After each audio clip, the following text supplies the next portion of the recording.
On the morning of January 15, 1946, Sergeant Bill Mauldin stood in a processing line at Fort Dix, New Jersey, surrounded by the smell of mimeograph ink, stale cigarette smoke, and the particular mustiness of wool uniforms worn too long in overheated rooms. He was 24 years old, a former mountain boy from New Mexico, who had taught himself to draw before he learned to read properly, and he carried in his duffel bag the tools that had made him famous: pens, ink bottles, and the notebooks filled with sketches of exhausted infantrymen that had earned him a Pulitzer Prize at an age when most men were still figuring out what to do with their lives. The line moved slowly. Typewriters clattered behind wooden desks where clerks processed discharge papers with the weary efficiency of men who had performed the same task 10,000 times. Mauldin had spent 3 years drawing the war as the enlisted man experienced it: the mud, the cold, the stupidity of rear echelon officers, the quiet endurance of men who wanted nothing more than to go home. Now he was going home himself, and the army that had made him a celebrity seemed eager to be rid of him. The chaos at Fort Dix was not unique. Across the United States, separation centers had become pressure cookers of impatience and bureaucratic overload. The war had ended 4 months earlier, and the 12 million Americans who had served in uniform wanted out, immediately, unconditionally, regardless of what the generals thought about post-war obligations. The Bring the Boys Home movement had begun as scattered protests in the Pacific, where soldiers learned that victory over Japan did not mean immediate discharge. By December 1945, it had become a political crisis. Servicemen in Manila marched on their own headquarters. Soldiers in Frankfurt sent a petition to Congress with signatures numbering in the thousands. Wives and mothers flooded their representatives with letters demanding to know why their husbands and sons remained overseas when the shooting had stopped. The Army's carefully planned demobilization schedule, designed to release men gradually over 2 years, collapsed under the weight of democratic fury. Mauldin understood this fury better than most. His cartoons had given voice to men who had no other way to express what the war had cost them, not in wounds or medals, but in years stolen from lives that were supposed to be about something other than killing. His characters, Willie and Joe, were unshaven, hollow-eyed infantrymen who endured everything the Army threw at them with sardonic resignation. They had made Mauldin famous and made generals uncomfortable. George Patton had threatened to ban Stars and Stripes from his command over Mauldin's depictions of slovenly soldiers. Dwight Eisenhower had intervened personally, recognizing that the cartoon spoke a truth the Army needed to hear, even if it did not want to. Now Willie and Joe were going home, along with their creator, and the question that no one in that processing line at Fort Dix was asking was whether they would ever be needed again. 4,000 miles to the east, in the Soviet occupation zone of Germany, no such processing lines existed. Red Army soldiers who had fought from Stalingrad to Berlin received no discharge papers, no separation pay, no tickets home to families they had not seen in 4 years. Marshal Georgy Zhukov, the commander who had conquered the German capital, maintained occupation forces that numbered in the millions, and those forces showed no signs of diminishing. The men who had destroyed the Wehrmacht would remain in Germany indefinitely, their demobilization subject to considerations that had nothing to do with democratic pressure or congressional hearings.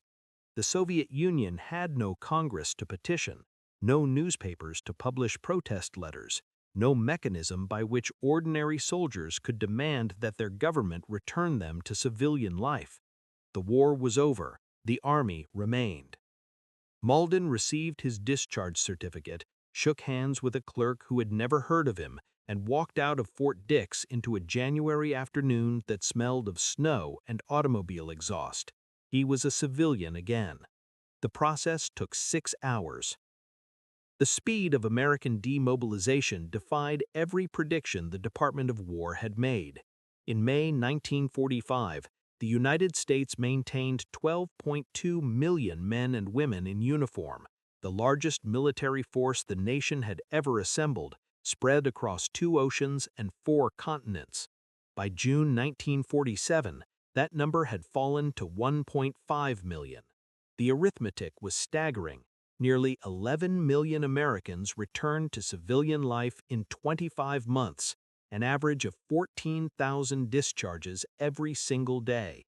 Training camps that had processed recruits by the 100,000 became ghost towns. Shipyards that had launched a vessel every week fell silent. The arsenal of democracy was closing for business, and the workers were going home. The pressure came from everywhere at once. Congressmen who had voted unlimited war appropriations without hesitation discovered that their constituents cared more about reuniting families than occupying Germany.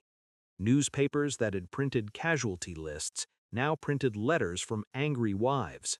The protests that had begun in Manila spread to every major base in the Pacific and Europe. In January 1946, 4,000 soldiers marched through the streets of Paris demanding transportation home. In Frankfurt, servicemen commandeered army vehicles and drove to headquarters en masse. The demonstrations were not mutinies. The men remained orderly, respectful of rank, careful to frame their demands in terms of broken promises rather than disobedience, but they carried an unmistakable message. The citizen soldiers who had won the war considered their obligation fulfilled. They had not enlisted to become permanent occupation troops. What made this rapid demobilization possible was not sentiment, but geography. The United States in 1946 enjoyed a strategic position without parallel in modern history. 2 vast oceans separated it from any conceivable enemy. Canada to the north posed no threat. Mexico to the south possessed neither the capacity nor the inclination to challenge American power. The homeland had suffered no bombing, no invasion, no destruction of its industrial base. The factories that had produced 50,000 aircraft in 1944 stood intact, ready to resume civilian production or return to military output should circumstances require. No American city lay in ruins. No American farmland had been scorched. The nation that had contributed most to Allied victory had sacrificed least in terms of physical devastation to its own territory. The atomic bomb completed the equation. On August 6, 1945, a single aircraft had destroyed Hiroshima. 3 days later, Nagasaki followed. The Soviet Union possessed no equivalent weapon, nor would it until 1949. For 4 years, the United States held a monopoly on the most destructive force humanity had ever created, and that monopoly rendered traditional calculations of military strength temporarily obsolete. Why maintain millions of soldiers when a single bomber could accomplish what had previously required entire armies? The atomic shield allowed America to demobilize its conventional forces without surrendering its position as the world's dominant power. The boys could come home because the bomb could do their job. Mauldin sensed this transformation without fully understanding its strategic implications. He returned to civilian life and found a nation eager to forget the war had ever happened. Factories converted to automobile production. Housing developments sprawled across former farmland. The GI Bill sent millions of veterans to colleges that had never expected them. The war had been an interruption, a detour from the normal business of American life, and now that business resumed with a ferocity that suggested the detour had never occurred. Mauldin kept drawing, but Willie and Joe belonged to a world that Americans were determined to leave behind. His new cartoons addressed civilian concerns, housing shortages, labor disputes, the minor frustrations of peacetime prosperity. The infantry war that had defined his art became history, then nostalgia, then something that younger people studied in books rather than remembered in their bones. The Soviet Union enjoyed none of these advantages. It had no oceans, no atomic weapons, no untouched factories. What it had was an army that could not be sent home, commanded by a marshal who would soon learn that victory guaranteed nothing. On the morning of June 24, 1945, Marshal Georgy Konstantinovich Zhukov rode a white Arabian stallion through the Spassky Gate and onto the rain-soaked cobblestones of Red Square. The smell of wet wool and horse sweat mixed with the ozone sharpness of a summer storm that had broken over Moscow an hour earlier. Zhukov was 48 years old, the son of a peasant cobbler from a village so poor that shoes were luxuries, and he had risen through the Red Army to become the most celebrated military commander of the 20th century. 4 gold stars marked him as a hero of the Soviet Union, an honor no one else had received more than twice. The horse beneath him, selected for its color and temperament, had been trained for weeks to remain calm amid the thunder of drums and the roar of massed soldiers. Zhukov's face, broad and impassive, betrayed nothing as he began the inspection that would become the defining image of Soviet victory. The parade had been planned for months, every detail choreographed to demonstrate the power of the state that had crushed fascism. 40,000 soldiers stood in formation, their boots gleaming despite the rain. Their ranks represented every front where the Red Army had fought and bled.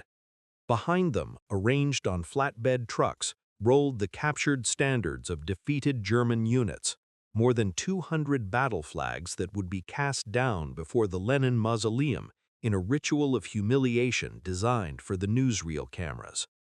The sound was overwhelming. Drums, brass bands, the synchronized crash of boots on wet stone, the cheering of crowds who had gathered since dawn despite the weather. Zhukov rode slowly, acknowledging the formations, aware that every movement was being filmed, photographed, recorded for a history that the state would write in its own image. On the reviewing stand above the mausoleum, Stalin watched.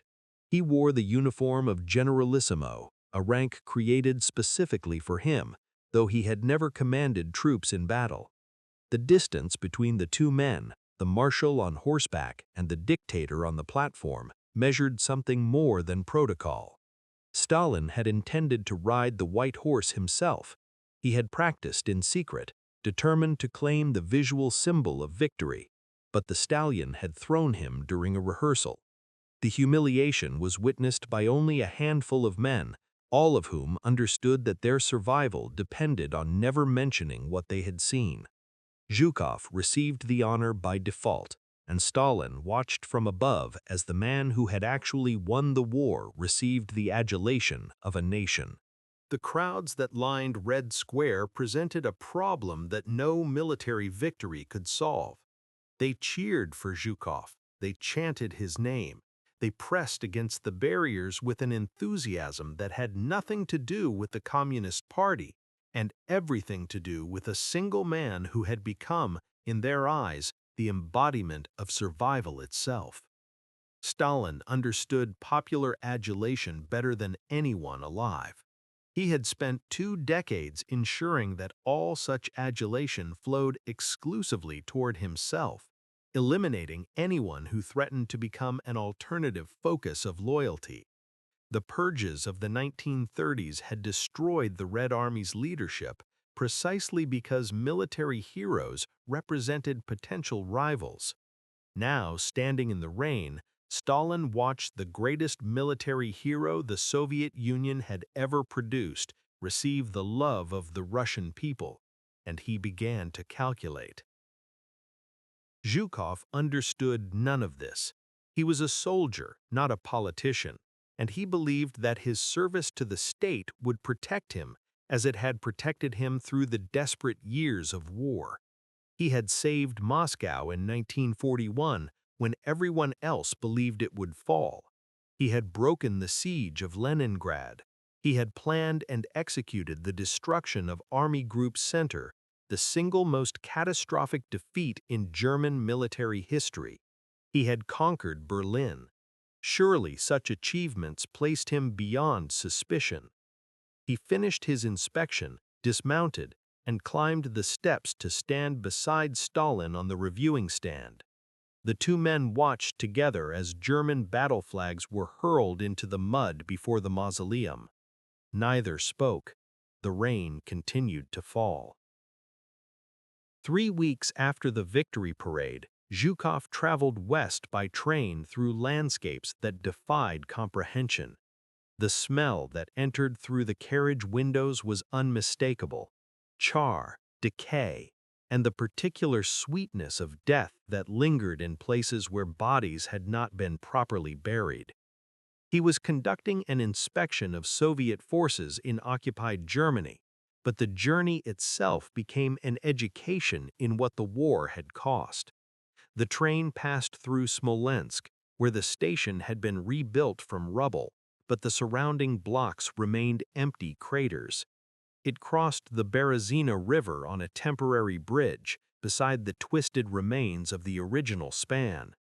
It stopped in Minsk, where Zhukov stepped onto a platform surrounded by ruins so complete that he could see for half a mile in every direction through what had once been a city of 300,000 people. The statistics existed, but statistics could not capture what Zhukov witnessed from his train window. The Soviet Union had lost approximately 27 million citizens during the war, a number so large that it exceeded the entire population of many European nations. Of these, perhaps 10 million were soldiers who died in combat, in prisoner of war camps, or from wounds and disease. The remaining 17 million were civilians, men, women, and children, who perished from starvation, execution, bombing, deportation, and the 1,000 forms of violence that German occupation had visited upon the territories it controlled. Zhukov understood what these numbers meant for Soviet security in ways that American planners, protected by their oceans, could not imagine. The Soviet Union shared land borders with 12 nations. Its western frontier, from Finland to Romania, stretched for thousands of kilometers across terrain that offered no natural defensive barriers, no mountain ranges, no great rivers, nothing to slow an invading army except the bodies of soldiers sent to stop it. Twice in 30 years, Germany had attacked through these plains. Twice, the invasion had reached the outskirts of Moscow. The first time, in 1918, brought revolution and civil war. The second time, in 1941, nearly destroyed the Soviet state entirely. There would not be a third time. There could not be a third time. The nation lacked the demographic reserves to absorb another such catastrophe. The Americans possessed atomic weapons. The Soviets did not. Zhukov had received briefings on the destruction of Hiroshima and Nagasaki, had studied the photographs of flattened cities and the reports of radiation sickness, and he understood that the balance of power had shifted in ways that conventional military strength could not address. Soviet scientists were working to develop their own bomb. Zhukov knew this much, but success remained years away. Until that moment arrived, the only guarantee of Soviet security was the Red Army itself. Millions of men stationed along the western borders, equipped with tanks and artillery and aircraft, prepared to absorb any attack and respond with overwhelming conventional force. These men could not be sent home. Their presence was not a policy choice, but an existential necessity. The train continued west, toward Berlin, toward the army that Zhukov commanded and the occupation that had no foreseeable end. Behind him, the ruins of his homeland stretched to the horizon in every direction. The fall began with whispers.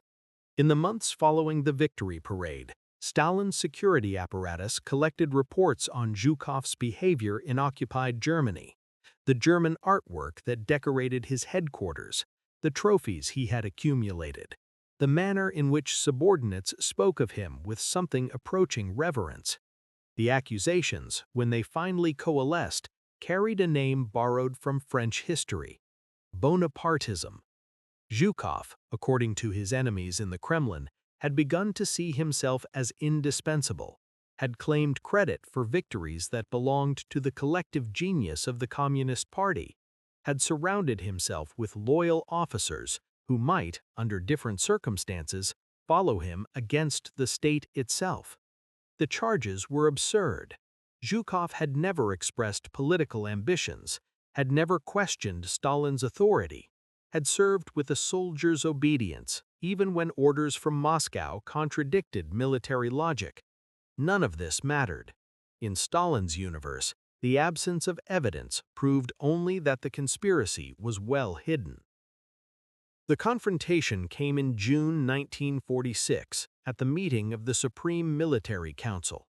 The room smelled of polish and anxiety, the particular scent of powerful men who understood that their lives depended on the mood of a single individual. Zhukov was called to account for his alleged self-aggrandizement, his supposed claims to have single-handedly planned the great offensives of the war. Marshal after marshal arose to denounce him, men who had served beside him, who owed their commands to his judgment, who understood that their own survival required them to participate in his destruction. Zhukov defended himself with the stubbornness of a man who believed that facts still mattered. He had never claimed sole credit for anything. He had always acknowledged the role of the party, of Stalin personally, of the collective leadership. His protestations changed nothing. The verdict had been determined before the meeting began. Stalin did not execute Zhukov. The marshal was too famous, too associated with victory in the minds of ordinary Soviet citizens, too valuable as a symbol to be shot in a basement like a common traitor. Instead, he was diminished, stripped of his position as commander of Soviet ground forces. He was assigned to the Odessa military district, a demotion so stark that it required no explanation. The man who had conquered Berlin would now oversee training exercises in a provincial backwater. His name disappeared from newspapers. His image vanished from photographs. The official history of the war was rewritten to minimize his contributions and emphasize Stalin's personal genius. Zhukov moved to Odessa with his family, took up his reduced duties, and waited to learn whether exile would be followed by something worse. The assault on military leadership extended far beyond one marshal. In 1946 and 1947, the so-called aviators affair swept through the Soviet Air Force, consuming commanders who had led the strategic bombing campaigns and fighter offensives that had won control of the skies over Germany. Air Chief Marshal Alexander Novikov, who had coordinated air operations for every major offensive from Stalingrad onward, was arrested and tortured until he confessed to sabotage and conspiracy. His deputy followed, then the commanders of individual air armies, the designers of aircraft, the administrators of production facilities. The charges were fantastical: deliberate delivery of defective aircraft, intentional weakening of Soviet air power, collaboration with foreign intelligence services. But the interrogators had methods that produced whatever confessions were required. Men who had spent 4 years fighting the Luftwaffe now faced accusations that they had secretly served it. The logic of the purges illuminated the logic of Soviet security policy. A state that could not trust its greatest general to remain loyal could not trust any institution to function independently. A military that might produce another Zhukov, another figure whose popularity rivaled the leaders, had to be kept under constant surveillance. Its officers rotated before they could build personal followings. Its heroes reminded that heroism was a privilege revocable at any moment. Such a military could not be demobilized. Demobilization implied trust that soldiers would return to civilian life without organizing against the state, trust that officers would accept reduced commands without resentment, trust that the system could survive the dispersal of the armed force that guaranteed its existence. Stalin trusted no one. Therefore, the army remained. In February 1946, while Zhukov endured his first months of exile in Odessa, a 42-year-old American diplomat sat in his residence in Moscow, suffering from a cold and composing a telegram that would reshape his government's understanding of the nation he had spent years observing. George Frost Kennan was the son of a Wisconsin tax attorney, a Princeton graduate who had learned Russian in the 1920s and served in the Soviet Union intermittently since 1933. His office in the American embassy smelled of radiator heat and the cheap tobacco that permeated every building in Moscow, and he typed with the intensity of a man who had waited years to be asked the right question. The State Department wanted to know why the Soviet Union had refused to join the World Bank and the International Monetary Fund. Kennan's answer ran to 8,000 words and explained something far larger: why the United States and the Soviet Union could never understand each other, and why Soviet behavior that seemed irrational from Washington made perfect sense from Moscow. The long telegram, as it came to be known, described a Soviet leadership driven by insecurity so profound that no amount of reassurance could address it. The Kremlin perceived threats everywhere, not because threats existed, but because admitting safety would undermine the regime's justification for absolute control. The capitalist West would always be an enemy, regardless of its actual intentions, because the ideology required an enemy. Cooperation was impossible not because of specific disagreements, but because the Soviet system could not survive genuine peace. Kennan had watched Stalin's government from the inside for more than a decade, had observed the purges and the paranoia, had seen talented men destroyed for imaginary crimes. He understood that the security obsession consuming Zhukov was not an aberration, but the essence of how the Soviet state functioned. What Kennan grasped intuitively, the strategic realities confirmed mathematically. The United States in 1946 produced approximately half of the world's manufactured goods. Its gross domestic product exceeded that of all European nations combined. Its factories had spent 4 years at maximum output and emerged from the war more productive than when they entered. The nation that had sacrificed most to defeat Hitler possessed the least capacity to rebuild and the least margin for error should another war come. The nuclear asymmetry amplified every other disparity. American bombers could reach Soviet cities from bases in Western Europe, from airfields that ringed the Soviet periphery. Soviet bombers could not reach the continental United States at all, not reliably, not in numbers sufficient to matter. Until the Soviet Union developed its own atomic weapons and the means to deliver them, conventional military force remained its only credible deterrent. The Red Army's presence in Eastern Europe was not imperialism in the traditional sense, though it functioned as imperialism in practice.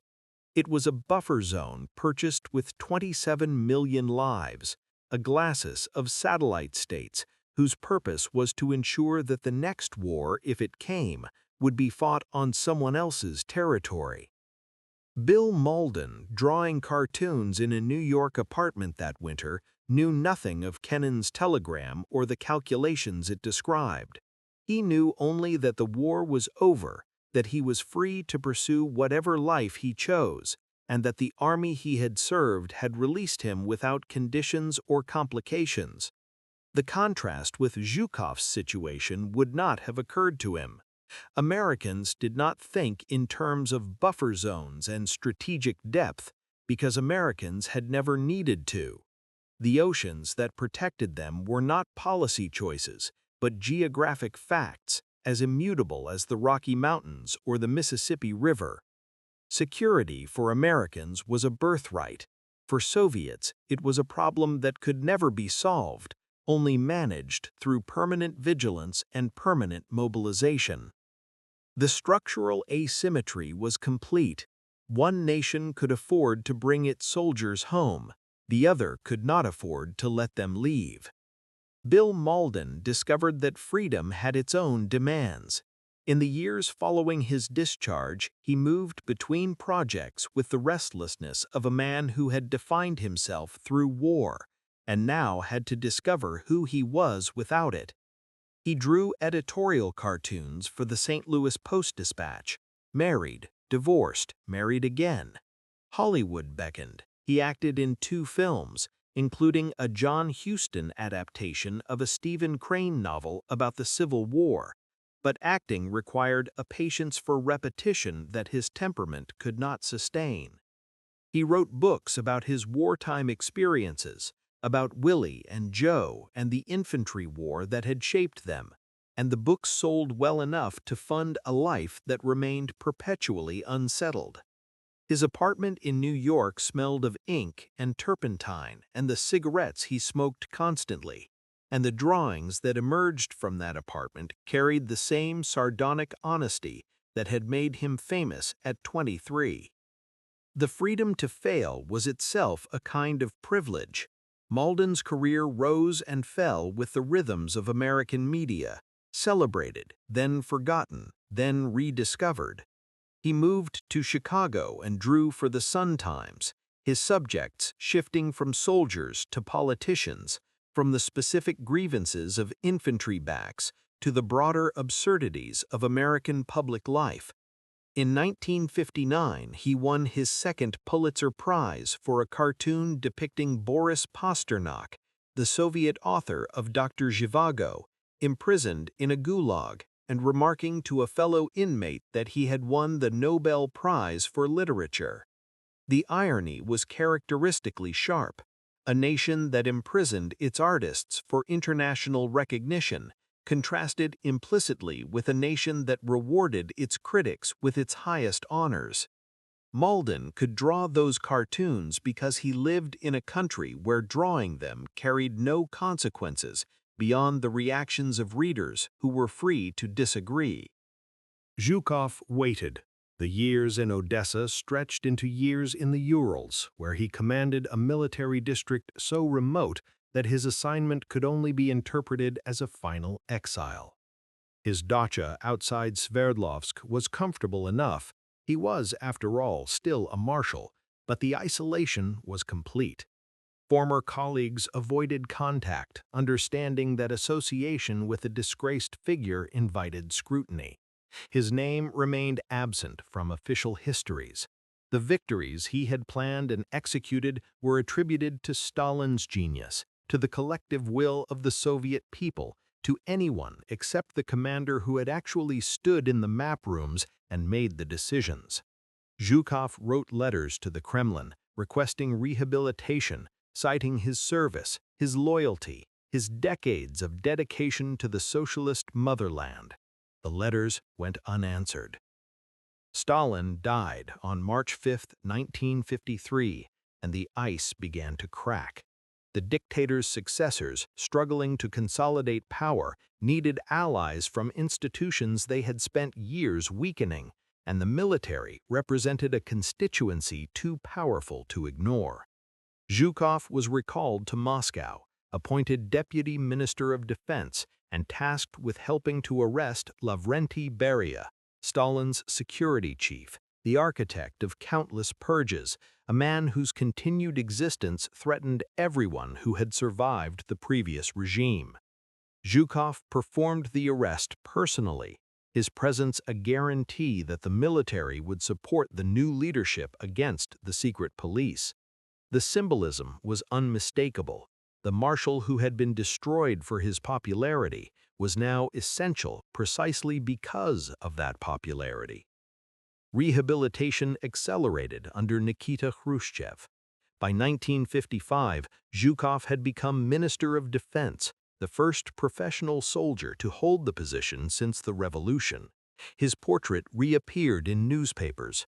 His memoirs were discussed, though not yet publishable. He traveled abroad as a representative of Soviet power, meeting with Eisenhower, who had known him during the occupation of Germany, and other Western leaders who treated him with the respect his achievements warranted.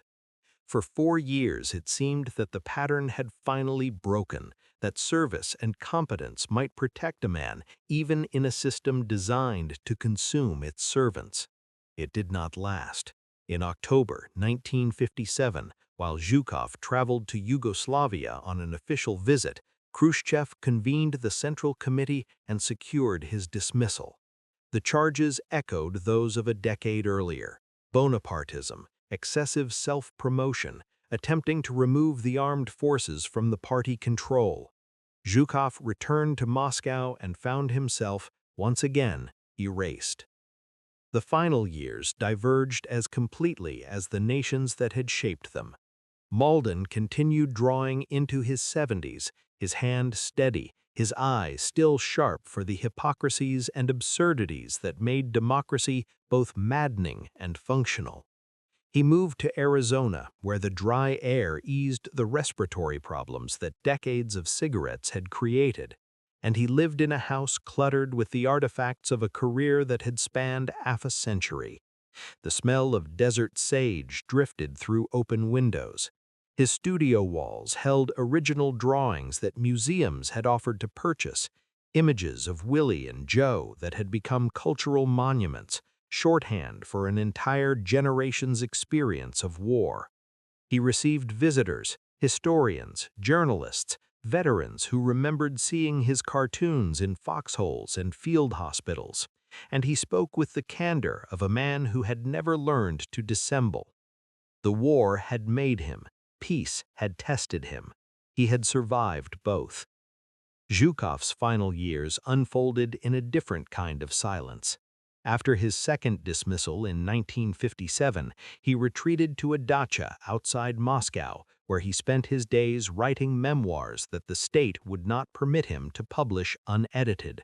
The censors demanded revisions, more credit to the party, less to individual military judgment, more emphasis on collective leadership, less on the decisions he had made alone in rooms where maps covered every wall and the fate of nations hung on his choices. Zhukov revised, argued, revised again. The memoirs that finally appeared in 1969 bore the scars of this struggle, passages that read as authentic, alternating with passages that read as dictated by men who had never heard artillery fire. He was 73 years old, his health failing, his reputation still contested by a system that could neither fully honor nor fully condemn the man who had saved it. The structural truth their lives illustrated would outlast them both. The United States could demobilize because it possessed advantages that no policy could replicate and no enemy could overcome: oceanic barriers that rendered invasion impossible, an industrial base untouched by war, and an atomic monopoly that made conventional forces temporarily redundant, and a political system that translated popular demands into government action, whether generals approved or not. The Soviet Union could not demobilize because it possessed none of these advantages: open borders across which invaders had poured twice in living memory, a devastated economy that would take decades to rebuild, no nuclear weapons until 1949, and no reliable delivery systems for years afterward, and a political system in which popular demands carried no weight against the calculations of men who trusted no one, not their allies, not their generals, not their own citizens. Zhukov died on June 18, 1974, at the age of 77. His funeral was a state occasion, his coffin carried through Moscow streets lined with veterans who remembered what he had done, even if official histories obscured it. The honors came too late to matter to him, but they came nonetheless, a final acknowledgement that the Soviet state could not entirely erase the man who had preserved it. His ashes were interred in the Kremlin wall, beside the leaders he had served, and the rivals who had destroyed him. The system that had exiled him twice buried him as a hero. The contradiction never resolved. The tension between individual achievement and collective ideology persisting beyond his death. Mauldin outlived him by nearly 30 decades. He suffered a stroke in 2002 that left him unable to draw, a cruelty for a man whose hands had been his voice since childhood. He died on January 22, 2003, at the age of 81, in a nursing home in California, where the staff knew him as a quiet old man who had once been famous for something involving the army. The obituaries ran in every major newspaper, recounting his Pulitzers, his feuds with generals, his insistence that the infantry soldier deserved recognition and respect. Willie and Joe appeared one final time in memorial cartoons drawn by admirers, two exhausted dog faces who had come to represent every American who served and returned and tried to build a life from what remained. One nation brought its boys home because it could. The other kept its soldiers mobilized because it had no choice. The Cold War that followed was not a misunderstanding that better diplomacy might have resolved.